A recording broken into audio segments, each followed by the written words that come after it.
Hey, it's James Brandt, another podcast. Uh, this podcast is strictly on one of my biggest mentors, um, Neil Francis. This one's for you, man. I don't know. I don't know where I would be without you.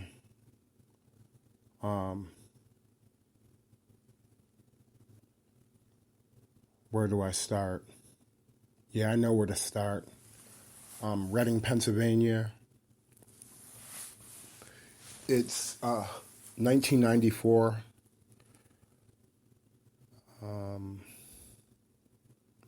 And I walked through the YMCA, and we're just playing basketball. And after probably playing 6 to 10 games, full court, I walk past the clear glass in the office, and I see this guy, Caucasian guy, sitting in his office. And I'm always seeing kids from my school leave his office, doing meetings with him. So I'm like, hey, what's everybody doing in here? And so my pesky self decides to go and introduce myself. Hey, I'm James Brandt. How's it going? He introduced himself, Neil Francis, and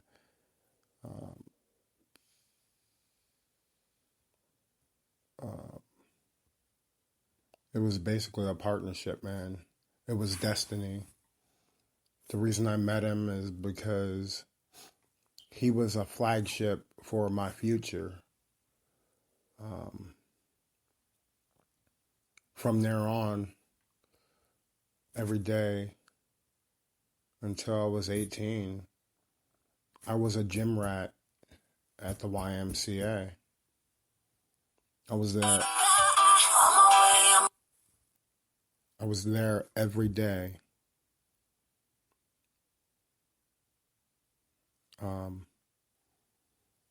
And every day that Neil seen me around, he would ask me, do you want to participate? We're doing something in the teen center.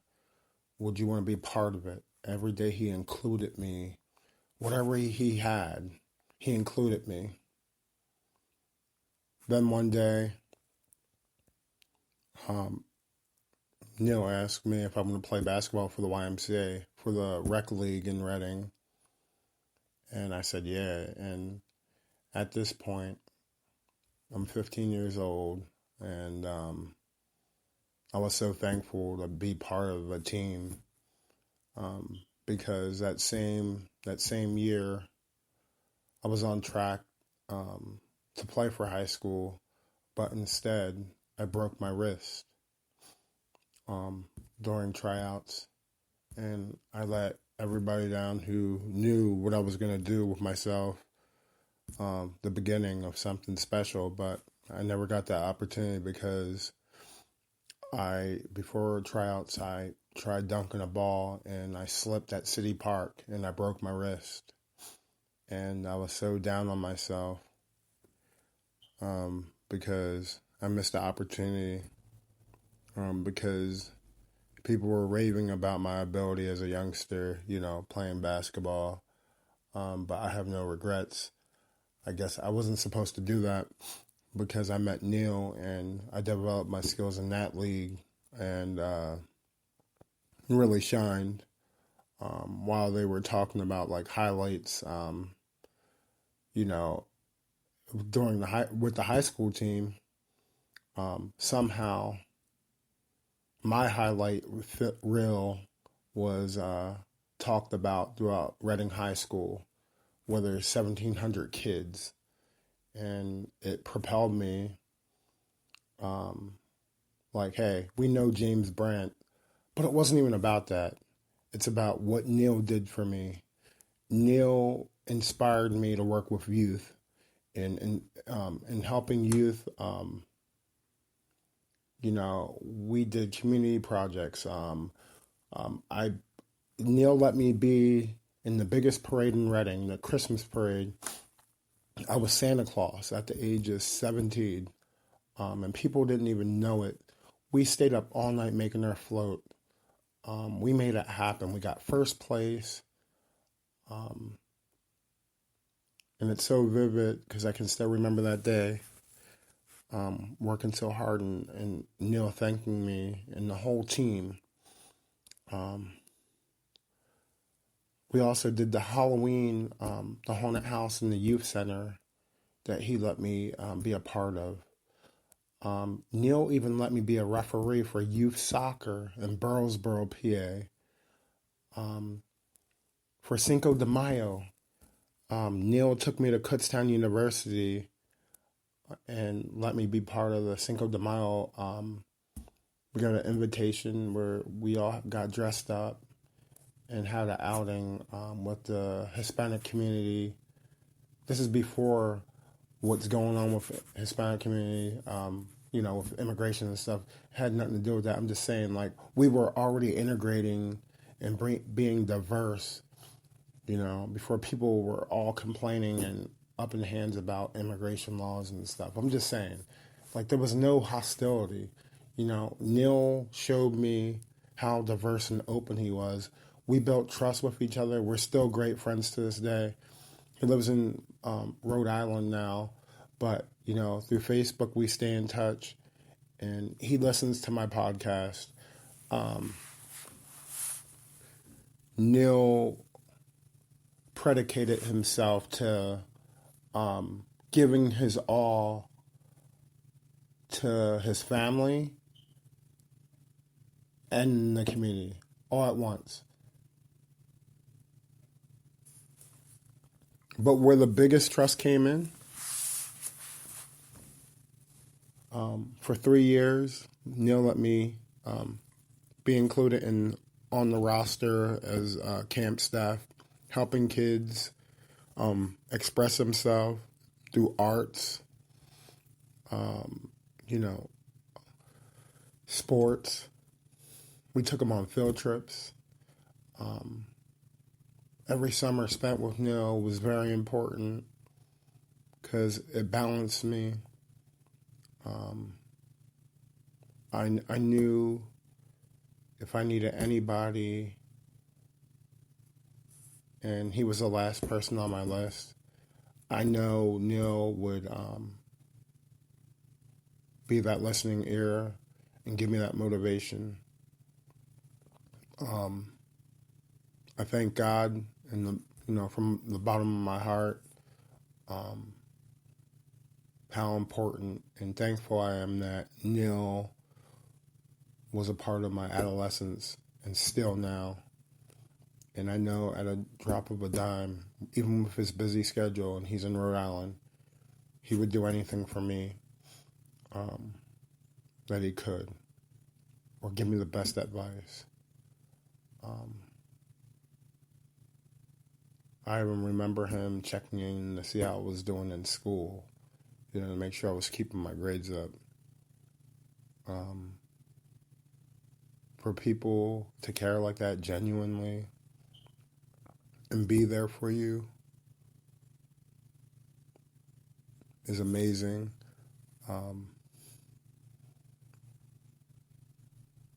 No, we're not going to save the world, but the people we can reach and connect with definitely is a feeling of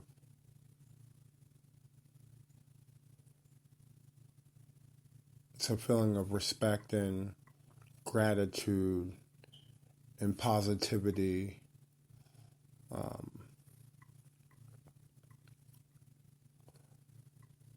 Not everyone has these instrumental people that come in your life and realize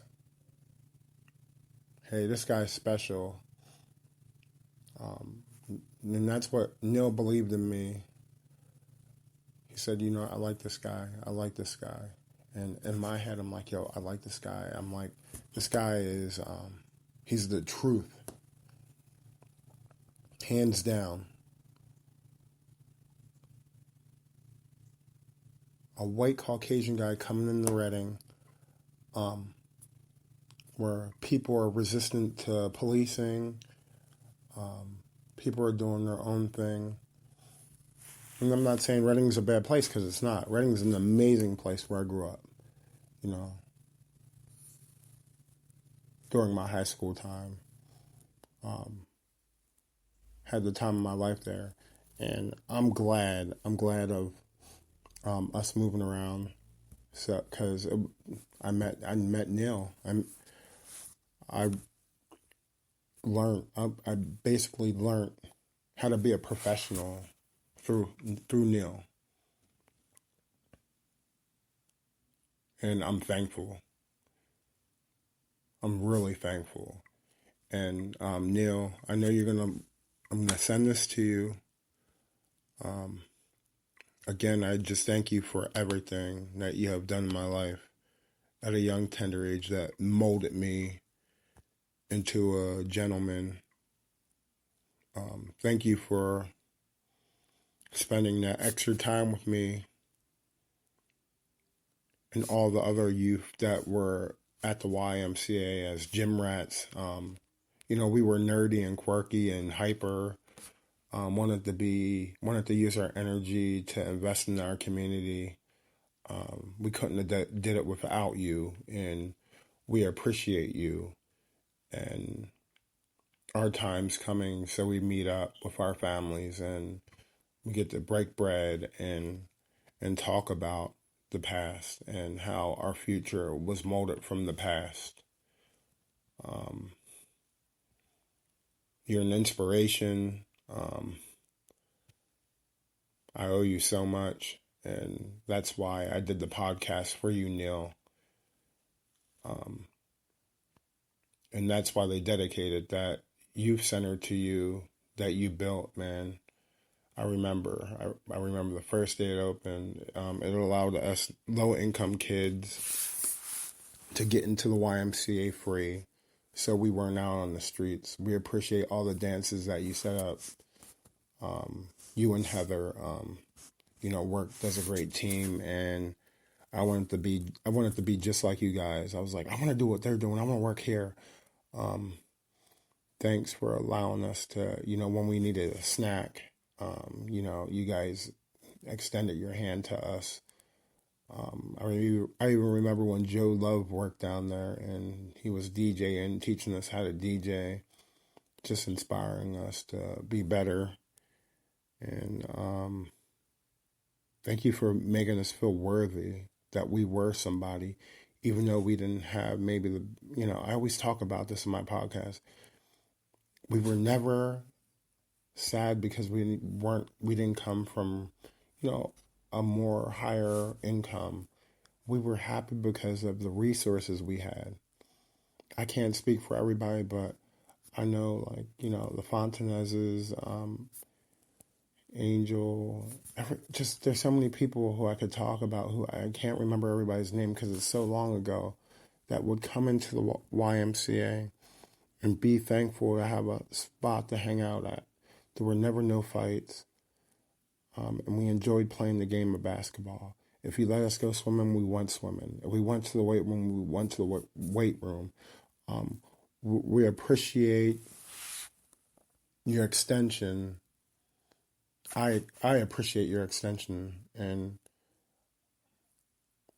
Neil, I'm going to end this podcast with just saying thank you, man. And I can't wait to meet up. We gotta set up a phone call so we can just speak. But again, this is James Brandt doing his podcast and feeling appreciative of Neil Francis Anderson. All right. Have a good day. Peace.